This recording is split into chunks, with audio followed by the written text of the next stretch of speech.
ঢাকা ১১ জাতীয় সংসদের ১৮৪ নম্বর আসন। এটি হাতিরঝিলের একাংশ, রামপুরা, বাড্ডা, ভাটারা থানা এবং ঢাকা উত্তর সিটি কর্পোরেশনের ৯টি ওয়ার্ড নিয়ে গঠিত। ঢাকা ১১ আসন ভৌগোলিকভাবে একদিকে অভিজাত গুলশান বাড়িধারা লাগোয়া, অন্যদিকে সিটি কর্পোরেশনের অন্তর্ভুক্ত। অনেকেই ভাবছেন উন্নয়নের পরশ পড়েছে এখানে। সরেজমিনে দেখা গেছে নাগরিকদের জনজীবন স্থবির হয়ে পড়েছে। বিভিন্ন অলিতে গলিতে ঘুরে দেখা গেছে খানাখন্দ, ভাঙাচোরা রাস্তায় হাঁটাই যেন দায়। শুধু তাই নয়, বাসাবাড়িতে থাকে না গ্যাস, জ্বলে না রান্নার চুলা। গ্যাসের সমস্যা, গ্যাস থাকে না লাইনে, রান্নাবান্নার সমস্যা। এলপিজি সিলিন্ডার আপনার ছিল হলো ১২০০-১৩০০ টাকা, এখন হয়েছে ২২০০-২৩০০ টাকা।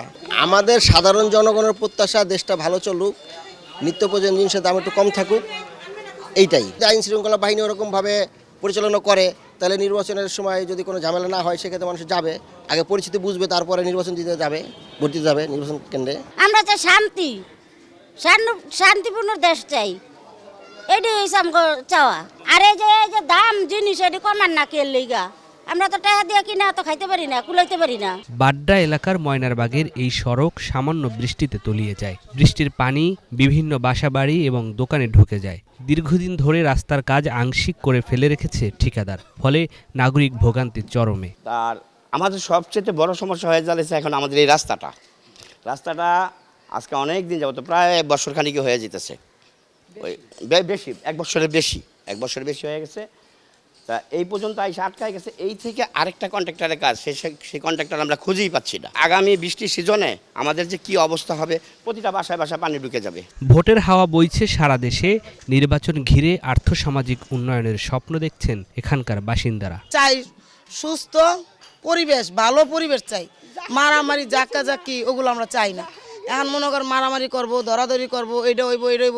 আর আমরা এইগুলো কিচ্ছু চাই না, আমরা চাই একটু শান্ত পরিবার। এখন যদি আমাদের একটা অভিভাবক যেই দলই আসুক, আসলে আমাদের মনে করেন একটা সুবিধা হবে, বা এটা আমরা দাবি করতাম এইটা না এইটা, কিন্তু এই সরকারের তো আমরা কোনো দাবি করতে পারি না। কম্বল আমরা পাইনি, ভালো লোহের টিকিট কাটি দিয়েছে।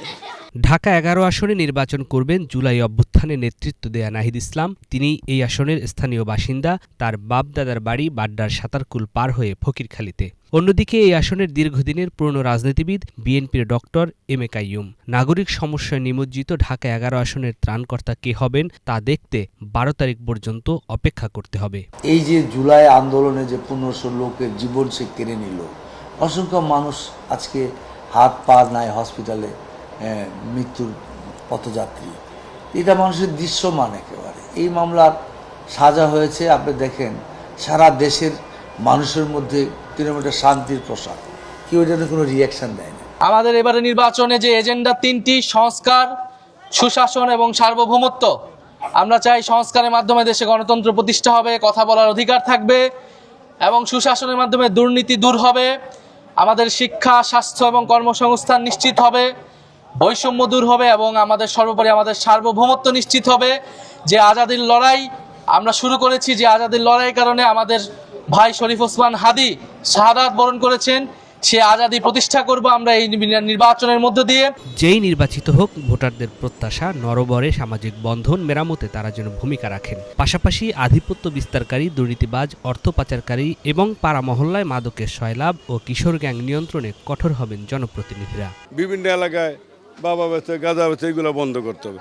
এইগুলো বন্ধ করতে হলে দরকার হলো স্থানীয় সরকার, যে কোনো একটা মনে করি একটু ইয়ং পোলাবানগুলো নষ্ট হয়ে দিতে আছে, ওই ছোট ভাই বড় ভাই এগুলো নষ্ট করে লাগতে আছে, কথা বুঝছেন। দেশপ্রেম, আমাদের জনগণ নিয়ে ভাবা, সরকারি কাজকর্মগুলো ঠিকমতো করা, দেশের জন্য কাজ করা, ভালো কাজে সবসময় সহায়তা করা, মন্দ কাজগুলা প্রতিহত করা, মাদকের দিকে একটু বিশেষভাবে খেয়াল রাখা। তারপর আপনার এই যে বর্তমানে কিশোর গ্যাং একটা দেখতেছি, শুনতেছি, যতটুকু দেখতেছি, এটাকে নির্মূল করা। বাড্ডার ব্রাইদ এলাকার ৪২ নং ওয়ার্ড ইউনিয়ন পরিষদ সিটি কর্পোরেশনে যুক্ত হলেও লাগেনি উন্নয়নের ছোঁয়া। নেই গ্যাস সংযোগ, দখল দূষণে মৃত খাল, বাসিন্দাদের অনেকেই জীবিকা হারিয়ে জড়িয়েছেন মাদক কারবারে। রামপুর আর আফতাবনগরেও যেন সমস্যার শেষ নেই। মূল সড়কেই ময়লার ভাগার, পাশের খালটিও পরিষ্কার করা হয় না দীর্ঘদিন। স্বাস্থ্য ঝুঁকি ও অস্বস্তিতে এলাকাবাসী।